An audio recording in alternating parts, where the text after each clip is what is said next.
Hey YouTube, Israel here with another video. This video is going to be about, just to show you three knives quickly that are made of a European steel that's known as N690Co. Right, and the reason I'm doing this now is because Spyderco just came out with the Spyderco Squeek knife. It's a small, very small EDC knife, and it is made of the N690Co steel. Okay, so I know a lot of people might not have heard of that steel, so they're going to be thinking, "Whoa, what is that a good steel? Like, what's up with that steel?" Well, I'm not a metallurgist, but I can tell you my personal experience with that steel because I do have several blades that are of that steel. All right, now this is the CQT. It is a Tops folder.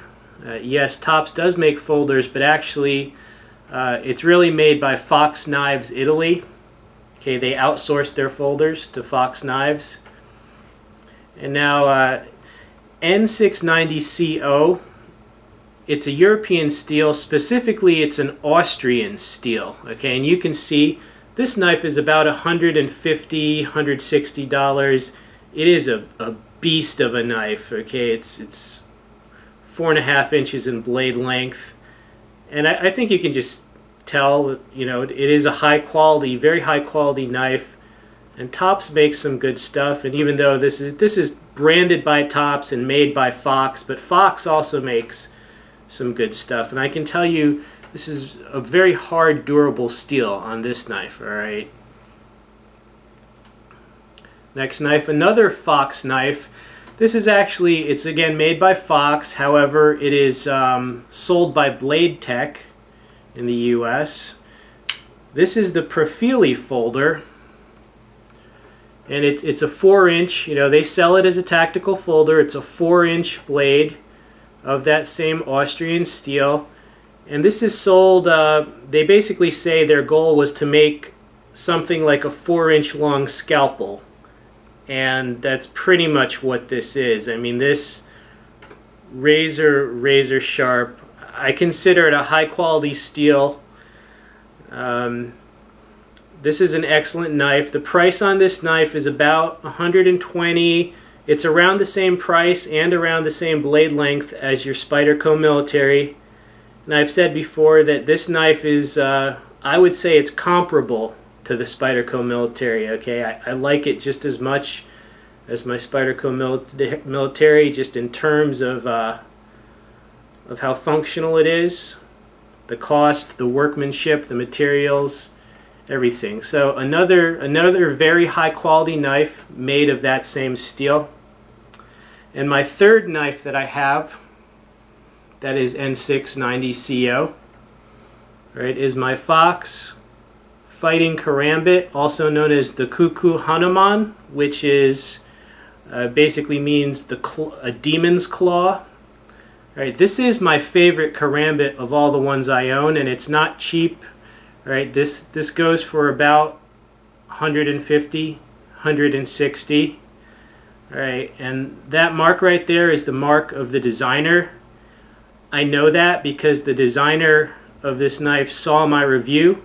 And he told me that was his mark, and I told him, "Well, Mister, your Karambit happens to be my favorite one of all time because I just think this curve is a perfect curve. I don't like it more or less, but all right. But I digress. The point is, this is an extremely high quality knife, and the steel on this, it works well, excellent, super.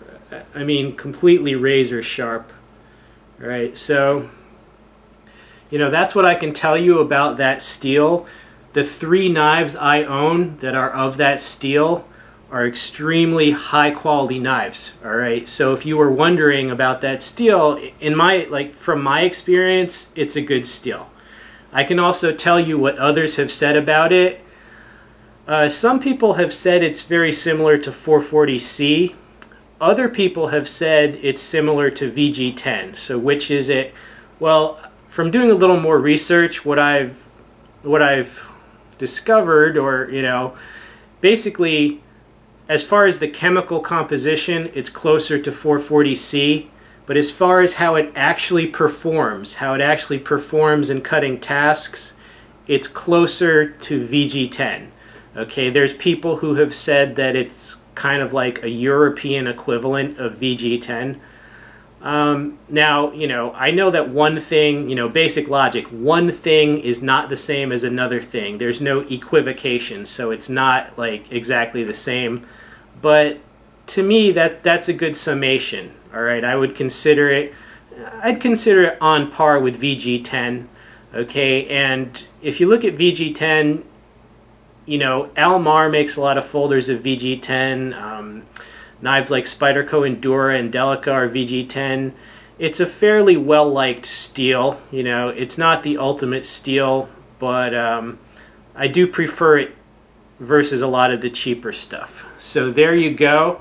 As far as my opinion, the N690Co steel, it's I consider it a good quality steel. Okay, I wouldn't hesitate to purchase a knife of that steel. The 3 ones, they've served me well. I've cut many things with these. So there you go. I hope this video has helped you out. Stay tuned for many more. I am out of here, dudes. Peace out.